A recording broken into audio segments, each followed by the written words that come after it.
Coming up today on the Locked On Hornets podcast, we get to celebrate a Summer League title around here. We all get the shirts. That's great.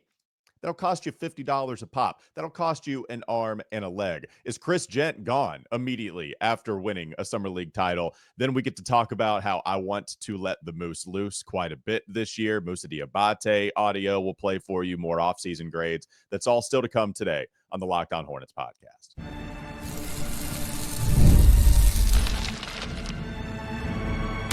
You are Locked On Hornets, your daily Charlotte Hornets podcast. Part of the Locked On Podcast Network, your team every day. In a minute, cuz we live.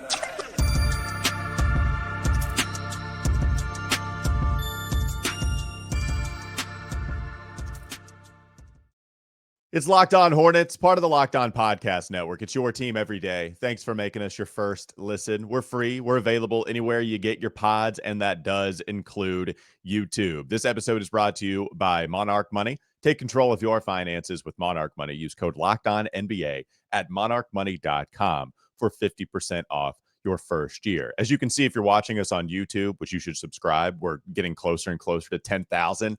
Just something about getting that extra digit on the 10,000 club, getting there as having that many subscribers that feels extra special. So help us out. Go to YouTube, subscribe to us, hit the bell so you get to see when all of the videos drop, all that stuff, all of the stuff your favorite YouTubers tell you to do. Do it. Okay, I'm telling you to do it as well. But we're getting closer. If you're watching on YouTube, couple things. You can see that Doug Branton is not here. He's not going to be here all week. He'll be back with us on Monday. So I'll give you a few episodes this week. I think what I'm going to do, just for planning purposes, I'm going to give you an episode today. I'm going to give you my conversation with Josh Lloyd that I have planned. I'm going to have a conversation with the host of Locked On Fantasy Basketball, giving Josh a preview of what's to come this year. We do it every single season. Sometimes it's me talking with Josh. Sometimes it's Doug. I think we're going to put that in our podcast feeds as well. And then I'll give you another one, maybe like get David or Nada. I've procrastinated on getting one of those guys, but I think I'll probably get one of them to help me out. But that's kind of the schedule. The other thing that you see if you're watching YouTube is that I'm wearing it. I got it on, folks. The 2025 2K26. It's a little misleading, but the 2025 2K26 Summer League Championship t-shirt. The t-shirt to commemorate the Charlotte Hornets winning their one and only, to this point, Summer League title. It was a glorious celebration, had by all.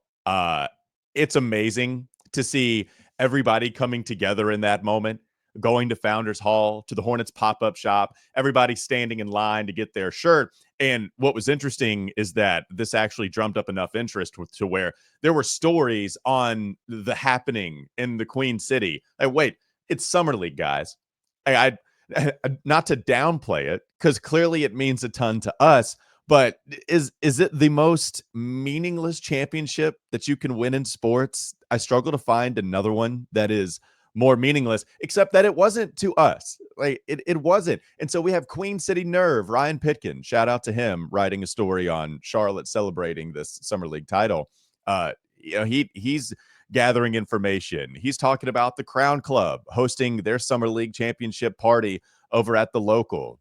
The fact that you had Charles Lee showing up, Hugo the Hornet is showing up. They're signing the Crown Club banner. It's great stuff over there. Evan and Scott, by the way, cool stuff from them. Shout out once more to those guys putting down an event like that, because the passion is clearly here. Ryan asked me a couple of questions to put in Queen City Nerve about, hey, how serious is this? Like, what? Well, are we really celebrating? Is it all a part of a joke? I was like, hey, look, Ryan, it's kind of both, my man. Like, that's just kind of how it is. I'll try to bring up some of the questions and the prompts that he gave me to answer real quickly. But what he gave me was, what are your thoughts on how Charlotte fans have reacted to the Summer League championship over the last 2-ish weeks? And the other one was this one. The celebration felt like it started as an almost tongue-in-cheek recognition on social media among fans making memes and whatnot, but that has turned quite sincere, as you see with the turnout this morning for merch. What does that say about the Hornets fandom here locally to you? And I'll read more, because I guess it's a patting myself on the back. That's not the intent. I think this encapsulates thinking about what all of this means to us. This is what I wrote to Ryan when he asked me that question. I said Hornets fans have been in on the joke for a while. Like this version of the franchise, we've clearly never won a playoff series. The last franchise that experienced any kind of success, that was taken away from us. They play New Orleans now. So if you don't smile and you don't laugh as a fan, then you're allowing a lot of misery, the sickness, as we call it, into your life from something that is supposed to bring you joy. So when we have something that brings us joy, like a summer league title, hell yeah, we're going to celebrate it. Absolutely. I said, so sure, this city is starved, which has been used a million different times. I used it as well. The city is starved for sports/basketball success. But the Hornets fans understand that it's all maybe a tad bit ridiculous, yet we just simply don't care. Like, screw it. Yeah, it's fine. You're damn right. We're going to celebrate a summer league title. And it's got a little bit of that tongue-in-cheek mantra to it. But I think we gravitate towards something that serves as a symbol of success. It serves as maybe a symbol of turning a corner, which we've been holding on to, holding out hope for quite some time. And we haven't seen the fruits of that hope in any way, shape, or form. So the fact that you get something where we can all get the t-shirt, we can all celebrate and throw our own little parties and throw our own parades and whatnot. Yeah, we're going to do it. Even if we understand, again, a tad bit ridiculous. So what? We'll be that. We'll be that, baby. That's totally fine. So I do think even with us celebrating with, sincerity, we all understand what it is. But even if it's an imperfect symbol that this summer league title serves as for us to move on, like we're going to show up. Hornets fans show up if the Charlotte Hornets give us something to show up for. I've said it a million times. When the Hornets were just a couple of games above 500 a few years back, the Spectrum Center was rocking. We had a budding all-star on our hands with LaMelo. We had a team that was competent, that did get to the play-in tournament, which, even then, that was a strong Eastern Conference. Again, few games above 500, that would give you a better seed now. So at least we were competent around here, and we celebrated competency, which now it feels like we're celebrating something that could be a little more than just being competitive and competent. The problem is, if you want to celebrate it, then it's going to cost you. And that's where I start to take the negative approach as it pertains to the actual organization itself. Let's get to it. Coming up next on the Locked On Hornets podcast, I want to discuss my issue with the Hornets franchise charging $50 for these t-shirts right here that I'm wearing and I spent, but I have a real issue with them charging $50 a pop for these shirts, which maybe a lot of you did not know because they're not advertising it. I'll save it for the next segment. That's still to come, LOH. Before I start to go in on the Hornets for charging $50 for this specific t-shirt, a graphic tee, I do want to tell you that this episode is brought to you by 5 Hour Energy. It's time to fuel up and turn it up with 5 Hour Energy Transfusion. It brings the bold grape, ginger, and lime flavor of your favorite golf drink, minus the alcohol, into a quick, energizing shot. Whether you're sinking birdies, just making memories with friends, it doesn't matter. There's a hole-in-one for your energy game. And let's be honest, some days on the course or off of it, you just need that extra boost to stay sharp and energized. Yeah, I could use some 5 Hour Energies quite a bit. So golf, it's all about the good times with good people, good flavors, of course. Also, the grape, ginger, lime flavor gives you the best parts of your clubhouse go-to without chasing down the beverage cart. If you go to 5hourenergy.com today, that's the number 5, hourenergy.com today, you can use our promo code LOCKEDONGOLF to receive 20% off your order. This offer is only valid until September 30th on one order and cannot be used with other promotions. This code is not good on subscription orders, whether you're meeting up with friends, trying to turn 18 holes into 36. Oh boy, I don't know if I can do that. Get the energizing boost you need to power through. Order transfusion flavored 5 Hour Energy shots today. I could do it with 5 Hour Energy. More to come. Locked On Hornets just ahead, talking a little more. Yeah, you guessed it, about the t-shirts. Okay. I'm sorry, man. Like, I want to continue to celebrate, but it just feels like the Hornets tripped over the finish line on this a little bit. It feels like the Hornets were a little tone deaf on how much we want to celebrate it. We're all waiting in line. I'm there, right? Like I get to see quite a few people, and shout out to a lot of the people I got to say hey to. I apologize if I don't say all of the names. I remember seeing Chris. Great seeing you, man. Same thing with Juan. A couple of other people that I got to see out at Founders Hall for the Hornets pop-up shop when they did sell these Summer League shirts last Thursday. I don't remember what date that was specifically, but I'm releasing this episode August 5th on a Tuesday. So I guess it was almost a week ago. We're approaching a week ago when all of this happened. So the camaraderie's high, man. Good emotions. They're all flowing. You you have to wait in line for a long time, but no, so what, right? Like it's all for the spirit of supporting the Hornets. You get your shirts. Maybe you get a few. You finally get to the pop-up shop, and then you start, all right, well, where's the size? Do they have it? Oh, thank God. Not many XLs left. Okay. Whew. All right. Wipe the sweat from your forehead. Go up to the register. Maybe you have one shirt. You just wanted to get one for yourself. That's all right. Treat yourself. You wanted to get a couple. You wanted to get one for the kid. You wanted to be respectful to the people behind you, but you wanted to grab a couple. It's fine. You go to the cash register, and depending on how many you bought, you saw a lot bigger number than you were anticipating. $50 a pop. 48 to be exact, but with tax and everything, you're spending $50 on this t-shirt. $50, man. Like that's that's an outrageous price.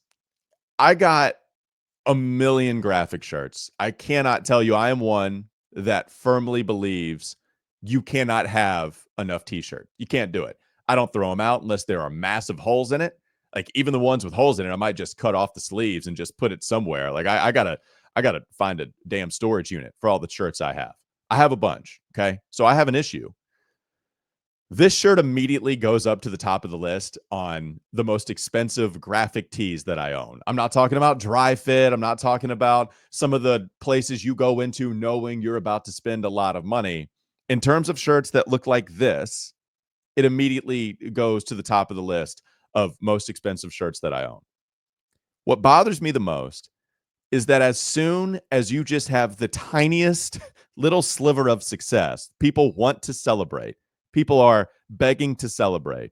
Your first thought is, how can we charge the bleep out of these people? It's a Summer League title. Schlotkin, it's a Summer League title. The Summer League title shirt costs more than the Oklahoma City NBA championship shirts. And so you could say, well, that's just a fun thing to say. It's a misleading argument. Yeah, there are more shirts that the NBA makes. There's a high demand for those OKC championship shirts, but we're ready for it, right? We're expecting it. Well, okay. Yeah, your argument is, well, nobody usually makes these things. We weren't ready for it. And so in order to make it, we had to charge a lot of money. I think that only proves my point even further. Hornets fans are abnormally demanding something to commemorate this historically meaningless title, but it's meaningful to us. And we're demanding a shirt, something to commemorate it with, because we finally have something positive to bond over. And so when the fan base demands at this kind of level, your thought is to charge an outrageous price. And it is ridiculous. I want to prove that point as much as possible. Okay. Like $50. I really thought I was going to show up. They didn't advertise it, so you didn't know how much it was going to cost. I did want to show up, and I thought maybe they would charge $35. I didn't know if they were just in on the fun too. Oh, okay, yeah, man, it's Summer League. Yeah, this is going to be awesome, man. It's $25. It's $20. I didn't know how much it was going to cost. I never ever would have guessed 50. Never would have guessed it. If that's your business approach, to charge as much as possible at the first sign of success, that's just not something I can get down with. And I've thought about it a million different ways. I'm texting Doug.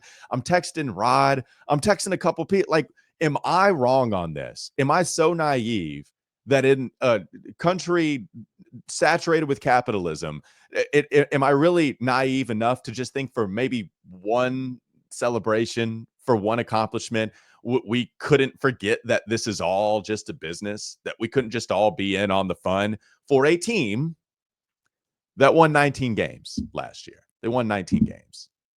I hate repeating it, this iteration of the franchise has not won a playoff series. And yet the first time, like, people are still supporting you at this level.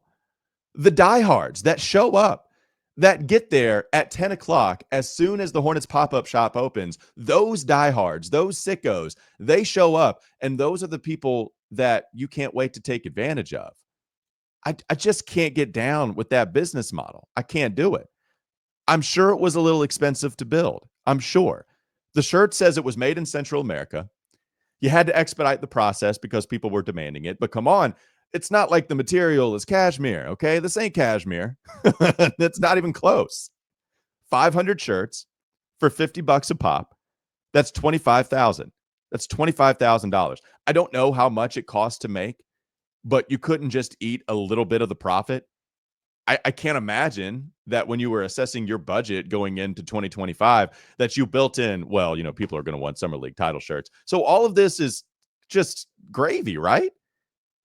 I have to imagine. Did it cost you $40 to make each of these shirts? Ain't no way. Can't believe it. Can't do it. And the final thing I'll say on this, you didn't advertise it. You said instead on your Twitter profiles, whether it be at Hornets, whether it be the Hornets fan shop, whatever, come on down, get your shirt, hurry, only 500 shirts, limited supply, come on down, man. But not a thing about pricing was mentioned. It's misleading. It's taking advantage of people who are supporting you more than your casual Hornets fan. And the other thing is, when you pull up, not everyone lives uptown. In fact, quite a few Hornets fans don't. So they have to find a place to park. And guess what? That costs money too. So then they park and they think, oh, well, it doesn't cost all that much. I'll be in and out pretty quickly. Except now you have to wait in line for more than 30 minutes. So now the parking price, it might go up because you're going to be parked there a little longer. When you finally do walk into the store, you got the shirts. You're excited to have something scarce in your hand for your kids who are going to be really excited. You're excited to give it to the kids who are going to be excited. You ring up your 2 shirts and you see that'll be $100. Please and thank you. I thought at most it would be 70. I guess I could try to make a statement by walking on out of here without one, but the kid's going to be disappointed. I took the time. I'm going to be disappointed. I came uptown. Sure, just ring it up. Just ring it up. That's fine. I'll spend $100 today. No more if you talk about the price for parking and all of that for diehards that want to support you. I can't get down with that. I can't. And call me naive. I'll be that. But I can't get down with that, man. So now I'm a little worried that this is what you do at the first sign of success. What are you going to do when? I'm going to use when. I'm going to try to find some forms of positivity in this rant. When you make the playoffs, what are you going to do then?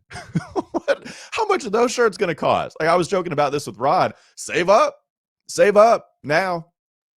Like, God almighty. Go ahead and save up. Do that. I'm a sicko. The shirts are for the sickos. Absolutely, we are here to celebrate the sickness.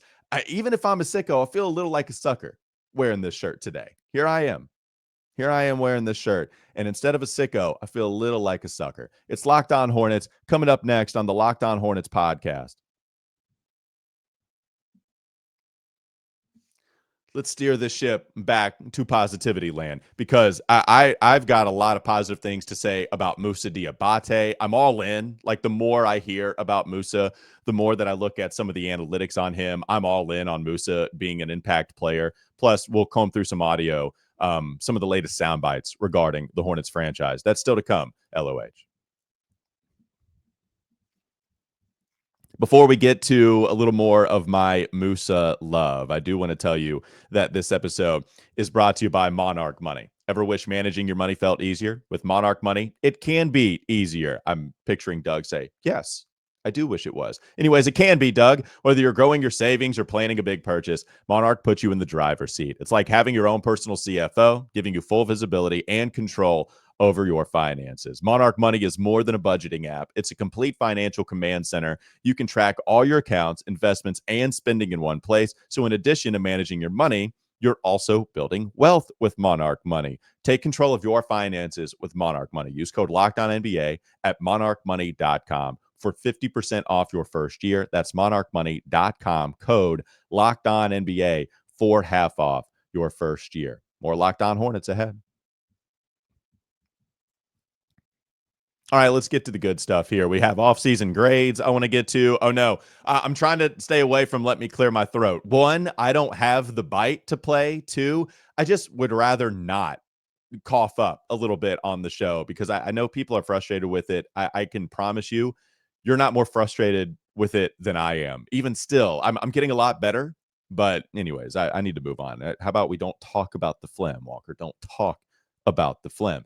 So the positivity, let's get to it. Off-season grades, still good off-season grades rolling in about Charlotte, and people are saying nice things. Even, I guess, a little bit about the center rotation. Here's Fred Katz. God almighty. I can't believe I thought I was going to hold off on it. Here's Fred Katz from The Athletic talking a little bit about, the center rotation not being great, but there is one guy that he says he's obsessed with. They have Musa Diabate, who honestly I'm kind of obsessed with watching because he is the most fun. He's not the best rebounder in the league, but he's the most fun rebounder in the league because he's completely and utterly unhinged. He just absolutely crawls after the basketball and doesn't stop moving, and his feet are insane. He doesn't care to ever box anybody out and yet gets every rebound. I think the Hornets were 11 percentage points better on the offensive boards when he was on the court last year, which is ridiculous. It's absolutely outrageous. But I don't need Musa Diabate as my 30-minute center, and I don't need Mason Plumlee as my 30-minute center. That's senior writer Fred Katz of The Athletic, and he was joining the Zach Lowe show when he was talking a little bit about some of the Charlotte Hornets players. They were talking about under the radar teams and whatnot. So that was the soundbite on Musa. Yeah, I'm all in. I've talked about this quite a bit this year, where I think we're going to end the season thinking Musa is a better player than even some of the believers in Musa believe right now. I look, it just doesn't look like a conventional center when Musa's out there at the 5 spot, and that's true. But I was looking at some of the draft combine measurements from him all the way back in the 2022-2023 NBA draft combine. It happened in 2022. But if you look at some of the measurements there, without shoes on, he was 6'9 and a quarter. With shoes on, he was 6'10 and a quarter. So it's not Grant Williams playing the center, which he might do some small ball 5 stuff. That's absolutely in their arsenal. But he's not Grant Williams, okay? He's tall enough. The standing reach for Musa, at least all the way back then in the combine measurements, he had a 9'1.5" standing reach, which, okay, that was a little bit further down compared to all the other centers here, but it wasn't dead last. It was a little bit further down. I don't want to lie about it, but it wasn't dead last. And I think the height stuff, the physique stuff, I think that maybe gets a little overplayed, and maybe even by myself. The funniest thing real quickly when going over the combine measurements for Musa, my man coming in with the least amount of body fat percentage compared to anybody else at the combine, a 2.7% body fat count compared to every other player. And if you're an ACC sicko, also Terquavion Smith was a shooting guard out of NC State. He had a higher body fat percentage, and all he was skin and bones. Same thing with Darion Sebron, NC State, but both really, really skinny guys over there at State. But yeah, Musa Diabate, just less body fat than them, and by a lot too. 2.7% body fat compared to Keon Ellis, who was next in line at the combine, 3.8. I just a tank, man. But I actually, as funny as that stat is, more so than I take a lot away from it, I will say that's got to be hard to play against. That can't be fun. There's no way. And by the way, the hand size, the hand width measured for Musa, it was actually the 4th biggest hand width measured over there at the combine. It was the 2nd among centers that were measured. And so, I think he makes up for it a little bit with, the maybe taller than you would expect, the physique, and really we all know the hand size, and really we all know how Musa gets down. It's because of the motor. And referencing some of those numbers that Fred Katz just brought up, certainly with the offensive rebounding percentage, it is stupid how much he helps the Hornets. You're looking at him in the 99th percentile according to Cleaning the Glass. The Hornets were 10.5% better per 100 possessions better when it came to offensive rebounds. What percentage of the team's own misses did they rebound? Excuse me. The Hornets were plus 10.5% with Musa on the floor. That was in the 99th percentile. And if you just look at other ways that he helps your team in transition defensively, you can see that teams don't get out in transition nearly as much as they do when Musa was off of the floor. And I think that matters quite a bit. Like he gets back because of that motor. If you're looking at what other things he can help you with, I'm looking at some of this other stat stuff here just real quickly. I was trying to find, just offensively in transition, they were better with him on the floor. Part of that is because Mark Williams, we'd see him a little lackadaisical every now and then. But also, I do think you can see in transition, that the team was in the 50th percentile last year, like somewhere around that range, just overall with Musa on the floor. But they were better as a team with Musa out there on the court. And I think transition, it's going to be a lot better this year because we're all hoping that LaMelo is going to be healthier, that he's going to play more than just 50 games. That's the hope with LaMelo. And LaMelo and Musa, hell yeah, baby. Give me a fast break opportunity all day long with those guys. Plus Brandon, he's good in transition. You have all these guards, Trey Mann. Now you're bringing in Con Knipple, who I think is a good lead pass guy. You're looking at, again, just a whole bunch of smaller, more mobile players. It would make a ton of sense for them to get out and run. And so I'm hoping that you can see a lot of that advantage taken by the Hornets, where you're not going to be huge. Ryan Kalkbrenner isn't going to be the greatest transition center because it looks like he's laboring quite a bit. That's just how it looks when watching him play ball. We all got to see him a little bit in summer league, but I'm in on Musa. Like he hit a good percentage of shots from that short mid area compared to other bigs. He shot about 48% in that range. I think that's a good range for him to continue to shoot just because he doesn't have as much height. So if you don't have the dunks, then okay, the short roll, just a little floater shot from that short mid range. He hit again 48%. It's not bad. It's in the 60th percentile, according to Cleaning the Glass. So like I think you give Musa 25 minutes a game. No, it's not perfect, but I still think he's clearly the best option on this team. Yeah, even more than Ryan Kalkbrenner, who Zach Lowe, like 3 separate times now, has talked about how much the Hornets like him.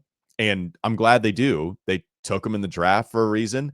He is the only type of that kind of center that we have on the roster, just a big drop coverage anchor who is good at deterring guys from shooting at the rim. We'll see how that translates to the big boy leagues, but Kalkbrenner has a role on this squad. He's going to play. I just think when we try to figure out, is it going to be the veteran and Mason Plumlee who starts, or is it going to be Musa Diabate? I think it's Musa with all of the rebounding. The block percentage isn't bad compared to other bigs because he gets out of the floor pretty quickly. I think he's a winning player. I don't know how much of a hot take it is, but I don't know. Could he finish as like a top 20 impact center in the league? Could that be something, which doesn't sound amazing, but if you give us a top 20, the way that people are talking about this center rotation, it's like all of them are, backups, every single one of them. Yeah, I don't love Musa being the guy that you kind of have to depend on right now, but I do think there is a world where he could finish somewhere close to a top 20 center at the end of this season. And if he does, with just helping you so much defensively, being so mobile, never, ever stopping, certainly through the course of an 82-game regular season, Musa helps you quite a bit. When you get to the postseason, I think now everybody's 110% all the time. That's where you're going to see some of your shortcomings with Musa as your starting 5 eating up 25 minutes. I hope that we get to see that. And if they make a shirt, for this year's playoff appearance, get ready to spend $65. That'll do it for Locked On Hornets. Thanks for making us your first listen. We're free and available anywhere you get your podcast. That does include YouTube. We can talk more about offseason grades maybe in the next episode we do. Keep an eye out for my team preview going into this year with Josh Lloyd, host of the Locked On Fantasy Basketball podcast. So still some good stuff to come the rest of the week. And then Doug Branson, my co-host, my buddy, he'll be back on with us on Monday. Have a great rest of your day. We'll be back with you tomorrow, I think. Yeah, we'll be back with you tomorrow.